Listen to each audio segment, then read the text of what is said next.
원장님, 지금까지 성형수술 되게 많이 하셨잖아요. 근데 가장 많이 들었던 질문이 있다면 어떤 게 있을까요? 아무래도 이런 성형수술이 수술적인 방법으로 진행되기 때문에 통증에 대한 걱정, 안전에 대한 걱정 이런 부분에 대한 게 제일 많으세요. 그럴 줄 알고 오늘은 마취 방법에 대한 몇 가지 질문들을 준비해봤습니다. 그럼 제가 그 질문들에 답변해 드리면 되는 거죠? 그렇다면 성실히 답변해 드리도록 하겠습니다. 수면 마취가 안 되면 어떡하죠?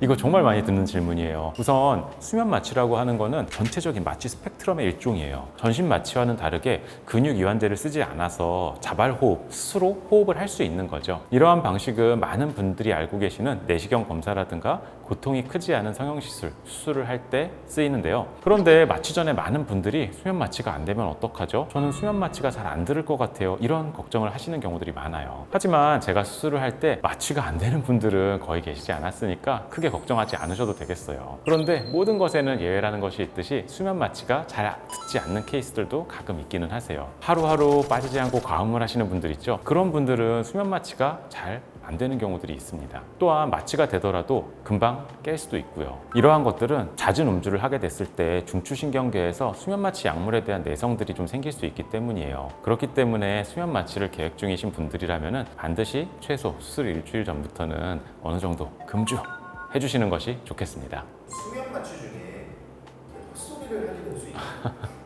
TV 프로그램 보면은 수면 마취 중에 막 엉뚱한 소리 하거나 하는 연예인분들을 심상치 않게 찾아볼 수 있어요. 헛소리를 하게 되는 원인은 바로 수면 마취를 하게 되는 진행 방식에 있습니다. 수면 마취는 앞서 말씀드린 것처럼 자발 호흡이 어느 정도 유지가 돼요. 쉽게 말해서 약간 몽롱한 상태에 빠지게 되는 것이라고 이해해 주시면 될 것 같아요. 그러다 보니까 공룡이 보이는 것 같다, 이상한 물체들이 보인다, 롤러코스터를 탄 것 같다, 이런 환각 상태랑 비슷한 느낌이 발생할 수 있거든요. 그리고 감각이나 운동, 반사신경 또한 통제되지 않다 보니까 엉뚱한 헛소리를 하게 되는 그런 것이죠. 하지만 미다졸람과 프로포폴 등 여러 마취약제를 적절히 혼합해서 사용하면은 이와 같은 현상이 발생할 확률은 극히 드무니까 크게 걱정하지 않으셔도 되겠습니다. 단 모든 것에는 예외가 있다고 말씀드렸죠. 케이스에 따라서는 엉뚱한 소리를 하게 되시는 경우들도 있으니까 이 점은 유의해 주세요. 수면 마취 후에 부분 마취를 또 하는 수술들이 있던데 이건 왜 그런 거예요? 이게 조금 마취에 대한 이해를 잘못해 주셔서 생기는 질문인데요. 이게 눈 성형을 할 때 특히 이런 방법을 많이 쓰게 돼요. 상안검이라든가 쌍꺼풀 수술과 같이 윗눈꺼풀에 적용되는 수술들, 그리고 뭐 하안검 같이 눈 아래쪽에 적용되는 수술들도 마찬가지고, 이런 수술들은 수술 중간에 눈을 떴다 감았다 하면서 눈꺼풀의 움직임을 계속 관찰하고 양쪽의 대칭을 확인해야 되는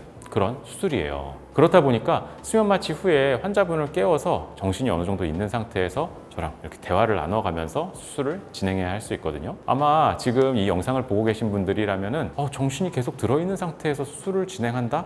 이것 자체가 걱정된다라고 생각하실 수도 있을 것 같아요. 그렇지만 수면 마취 후에 국소 마취를 병행하게 되면은 환자분은 그 어떤 통증도 느끼지 않는 상태에서 편안하게 수술을 받으실 수 있습니다. 또 중간에 불편한 부분이 있다면은 추가적으로 국소 마취를 할 수도 있기 때문에 이에 대해서는 전혀 염려하지 않으셔도 되겠습니다. 오늘은 여러 가지 마취 방법에 대해서 자세히 말씀드렸는데요. 수면 마취, 국소 마취 이 두 가지를 적절하게 병행하여 진행한다면 무섭게만 느껴졌던 수술도 편안하게 받아보실 수 있습니다. 그리고 마취 중간에도 모니터링을 통해서 산소 포화도를 지속적으로 체크하고 있으니까요. 마취가 안 되면 어떡하지? 마취하다 위험해지면 어떡하지? 너무 걱정하지 마시고 편하게 수술 받으시면 되겠습니다. 단 안전한 결과를 원하신다면 모니터링을 진행하는 보조 인력, 응급 상황에 대처할 수 있을 만큼 풍부한 임상 경험을 갖춘 병원에서 수술 받으시는 것이 좋겠습니다. 만일 오늘 전달해드린 내용 외에도 궁금하신 점이 있으시다면 얼마든지 댓글로 남겨주세요. 제가 친절히 답변 드리도록 하겠습니다. 지금까지 닥터연아 이민영 원장이었습니다. 감사합니다.